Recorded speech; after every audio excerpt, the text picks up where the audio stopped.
Hi, beautiful souls. Welcome to Solara. Today we are doing a 20-minute flow inspired by the pelvis. Today I'm using a Bala block and a spiky ball, but these are totally optional.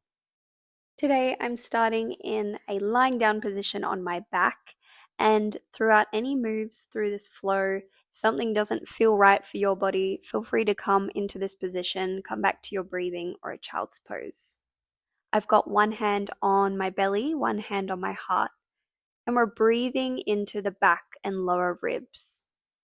As you can see, I've also knocked my knees together and wiggled my feet to the outer edges of my mat. I'm softening the shoulders, the belly, and the neck, and just allowing the natural rhythm of my breath to lead the movements. In through the nose. And can you elongate that exhale through the nose?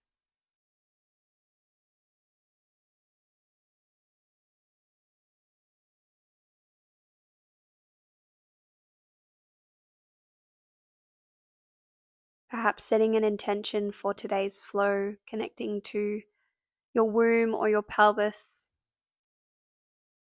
We've also got some heart opening poses, so maybe just checking in with your heart space.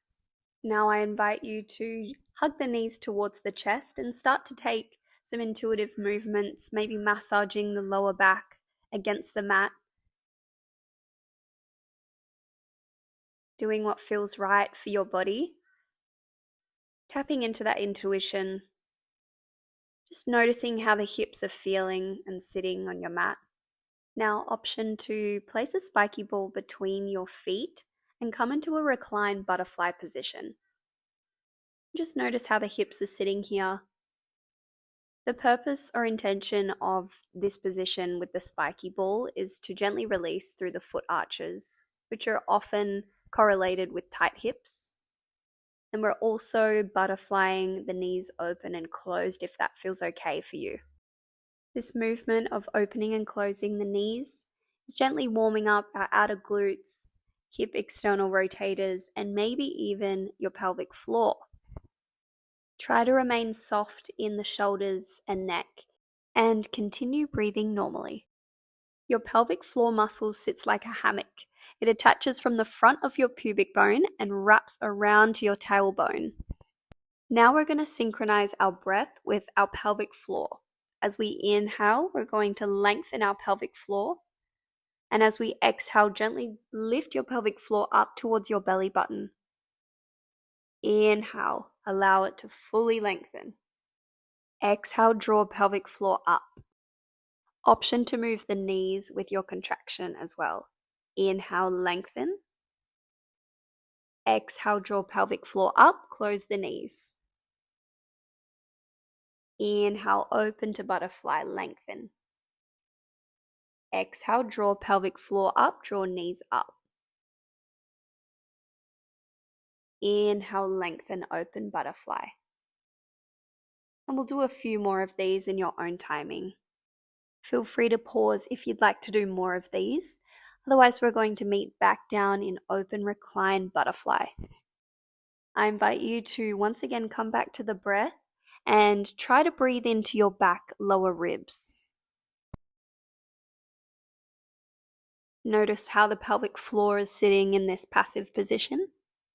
If you're not sure of what your pelvic floor feels like, just bring your awareness to your sitting bones and their contact points on the mat. Now slowly we're going to transition to legs extended lying on your back. You can place your spiky ball to the side. We're going to bend one of our knees. Your foot will be planted slightly in front of the knee. On your next exhale, you're going to lift your straight leg up towards the sky. And we're starting off with circling that ankle, warming up the feet, warming up the lower limbs. We're also gently awakening the lymphatic system, draining any old blood cells down towards our lymph nodes located near our groin. And now I'm going into some controlled lift and lowers. Place your hands on your hip bones to ensure that your pelvis is remaining steady. We're also tuning into our rib cage, ensuring that it remains soft. Try to use your hip flexor to lift and your abdominal muscles rather than momentum.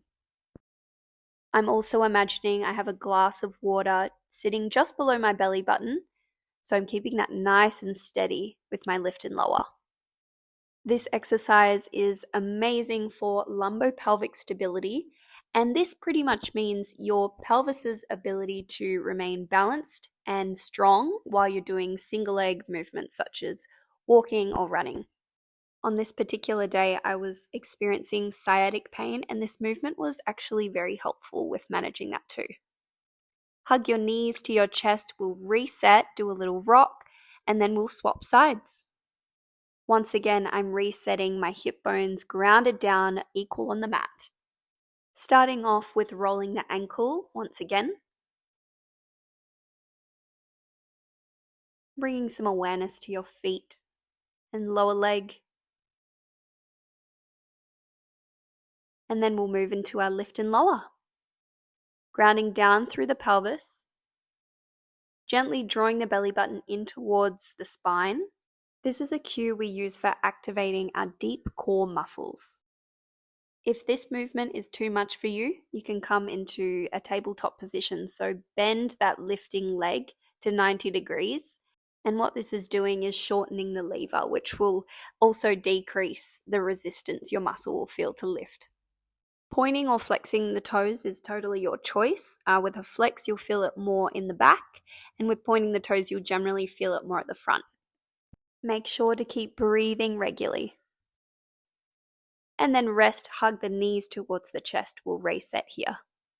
And then we'll put our feet back down for our Pilates rest position. We're going to move into a hip twist. You can have the arms out in a T shape. I didn't quite have enough space on my right side, so I'm keeping them next to me. And what we're doing is a windshield wiper motion of our knees left to right. Try and keep both shoulder blades planted on the mat as well as your two sit bones. The reason we're keeping these points grounded is as a mobility challenge. So it's going to be opening up your ribs and your thoracic and lumbar spine a little bit more. You can pause the video at any point to do more reps, but now we're going to move into a glute bridge. So grab your block if you have one. It's totally optional. I'm placing my block underneath my tailbone, so my upper sacrum. I like to do this to lengthen the sacroiliac joint, which feels really nice, especially leading up to your period. On your exhale, draw your pelvic floor up towards your belly button and lift your hip bones up towards the sky. Inhale, lower. Exhale, lift, peeling up one vertebra at a time. And lower, rippling the spine like a wave. In clinical Pilates, we use the glute bridge for more than just strengthening the hips and glutes. We use it actually as spinal articulation as well. This is also strengthening your deep core muscles and your lower back supporting ligaments. Let's do one more lift and lower, and then we'll go into a static hold. On your next exhale, peel your hip bones up towards the sky one vertebra at a time, and we're going to hold at the top. Nice work. Squeeze through the soles of the feet. Lift those hips a little bit higher. Draw the belly button to the spine. You've got 10, 8, 7. Nice work. Keep holding. Belly button in. 2, 1. You can remove your block and then slowly come all the way back down. Nice work. Reset at the bottom.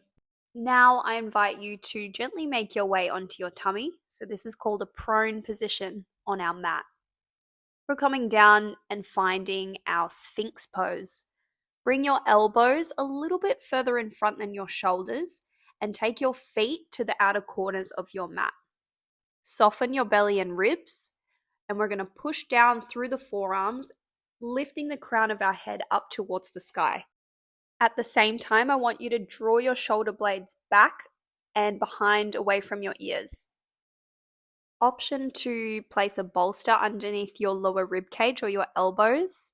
If this is feeling a little bit much on your lower back, feel free to reset at any time or lower your lift.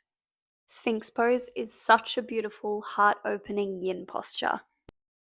I love using this one to open up the rib cage and intercostal muscles, but additionally, we're also lengthening the fascia that is around your womb area, so this can feel like a really nice stretch, warm hug against the mat.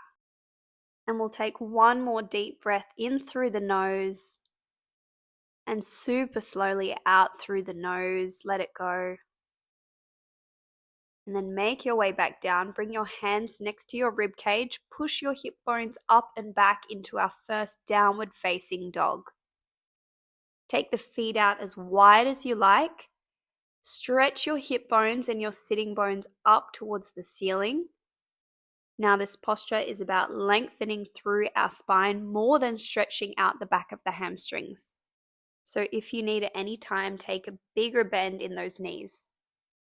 Lengthen through the crown of the head down towards the mat. Open up the breath. We're going to stay here for 2 more breaths. In through the nose and out through the nose. Now option to stay in downward facing dog. Otherwise, on your next inhale, tap your knees on the mat. Exhale, push back, downward facing dog. And keep it here, follow your breath.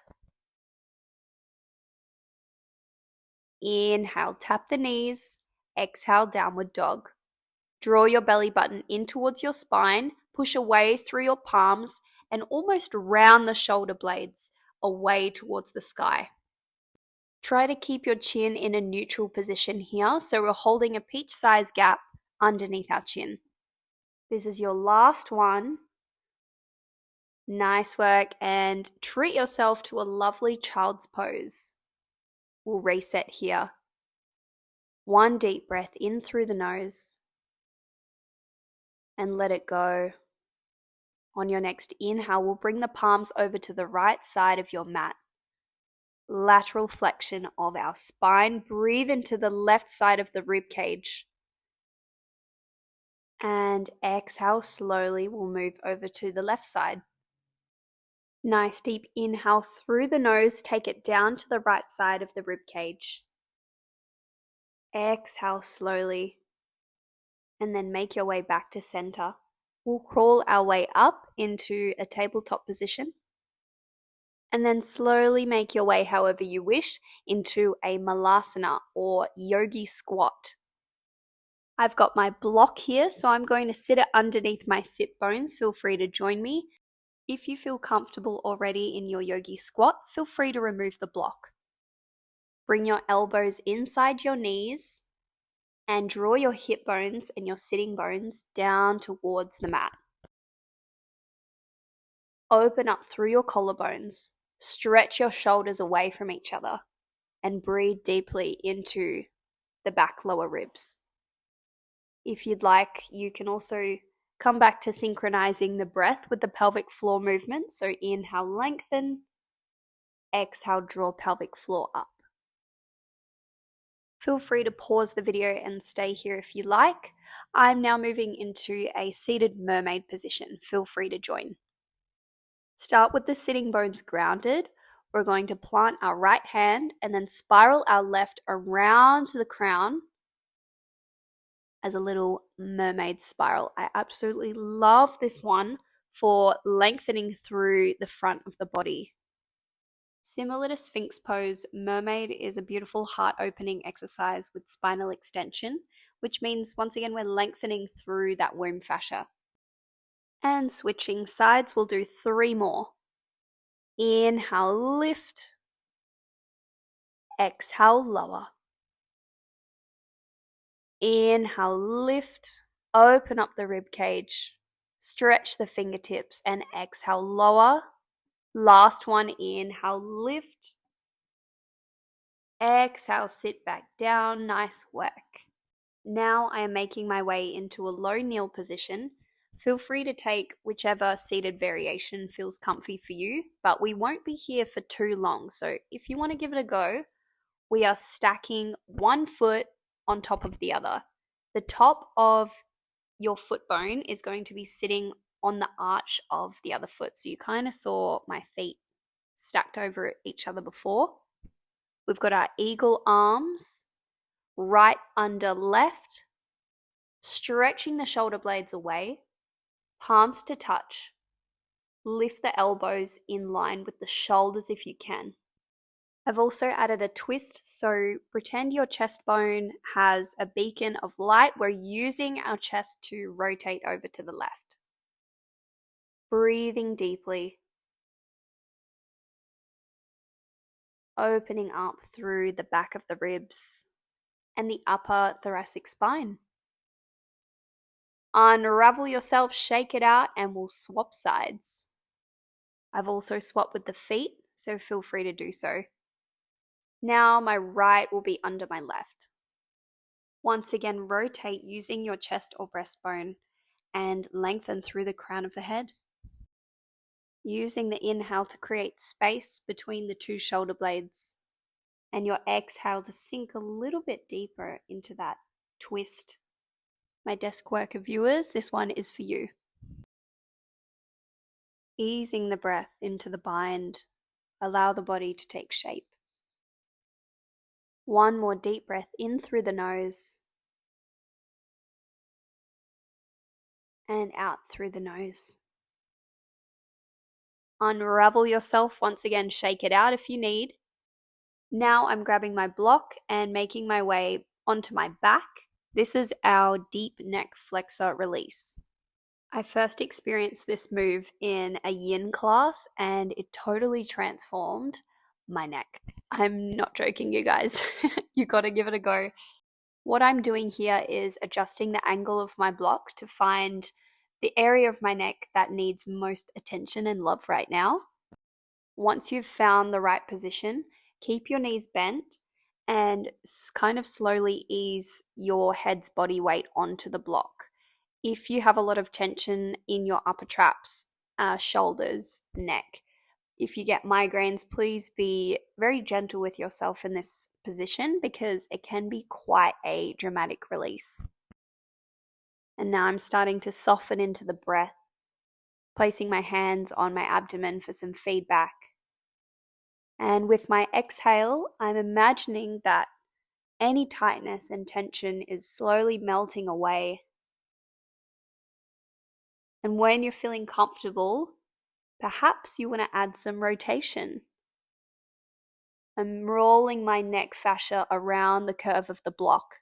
And the shape of this Bala block is absolutely perfect for this move. So I highly recommend getting a pair of these. Make sure to continue breathing normally. And if any pain or discomfort arises, take a break, have some water, stretch, do whatever you need, reset, and then if it feels okay, try again. Now we are massaging around a major lymph node, also near your craniosacral nerves. If there is a buildup of toxins in the body or wastes, you could expect this release exercise to get those things moving. So make sure you drink lots of water. It's normal to maybe experience a little bit of brain fog after a lymphatic release. As always, honor your body and what it's saying, so if this movement doesn't feel right, feel free to skip it out. I absolutely love doing this movement at the end of the day, especially after a big day at work or on my feet. I feel like it gets me right into parasympathetic nervous system. I almost experience a bit of a shudder with my breathing, and then everything just starts to soften and deepen, and yeah, it just feels amazing. We'll stay here for one more deep belly breath. In through the nose and out through the nose. Return your head to center and remove your block. We're going to settle down onto our back, coming towards the end of our class. For our final position, I welcome you into a Shavasana. If you would like a challenge or something a little bit more opening, I'm moving into a fish position. So I'm wiggling my hands underneath my bottom and squeezing my shoulders underneath my rib cage. Opening the chest and lifting my chin backwards. I'm breathing deeply into my lower ribs.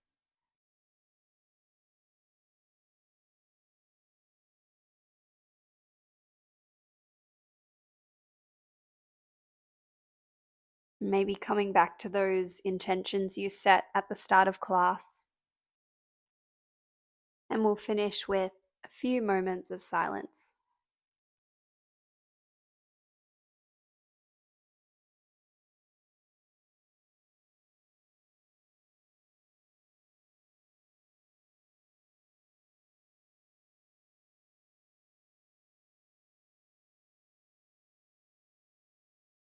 Gently awakening the body, wiggle your fingers and toes back into a Shavasana position if you were in your fish.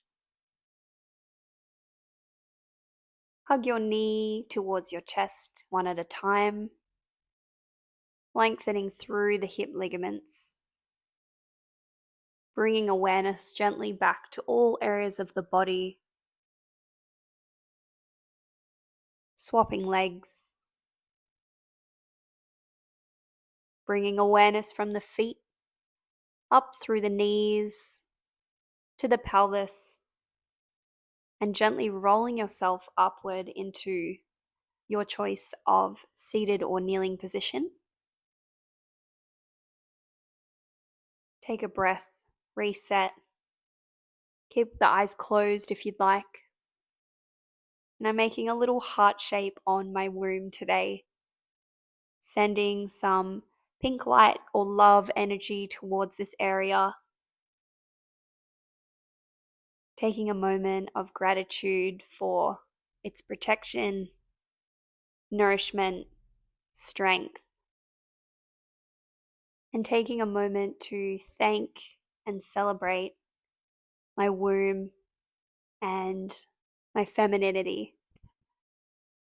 I invite you to imagine you're giving your pelvis area a nice warm hug before gently blinking open the eyes.